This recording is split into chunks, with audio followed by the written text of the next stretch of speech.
Hello guys, మీరు startup మొదలు పెట్టాలనుకుంటున్నారా లేదా ఆల్రెడీ స్టార్టప్ లో ఉన్నారా? అయితే స్టార్టప్ సంబంధించిన కొన్ని టెక్నికల్ టర్మినాలజీ అయితే మీకు ఖచ్చితంగా తెలిసి ఉండాలి. వాటిలో ఒకటైన డ్రాగన్ స్టార్టప్ గురించి మనం ఈ రోజు ఈ వీడియోలో తెలుసుకోబోతున్నాం. This is Satya Gumapu. Welcome to Telugu finance TV.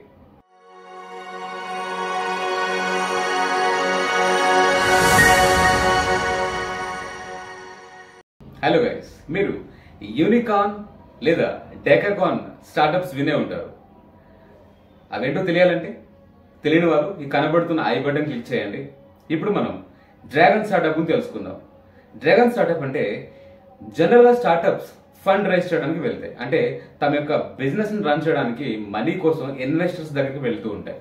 అలా వెళ్ళినప్పుడు తనకు అవసరానికి కావాల్సిన అమౌంట్స్ అయితే తీసుకోవడం జరుగుతుంది ఇన్వెస్టర్స్ దగ్గర నుంచి. వీటినే ఫండ్ రైజింగ్ అంటారు. ఏ స్టార్టప్ అయితే కనుక సింగిల్ రౌండ్ లో, అంటే సింగిల్ అని ఎందుకంటానంటే ఈ ఫండ్ రైజింగ్ అనేది డిఫరెంట్ లెవెల్స్ ఉంటాయి. First round, second round, third round అని డిఫరెంట్ రౌండ్స్ ఉంటాయి. అదే విధంగా ఏ స్టార్టప్ అయితే కనుక సింగిల్ రౌండ్ లో $1 బిలియన్ కనుక రేస్ చేస్తుందో అలాంటి స్టార్టప్ ని డ్రాగన్ స్టార్టప్ గా పిలవడం జరుగుతుంది.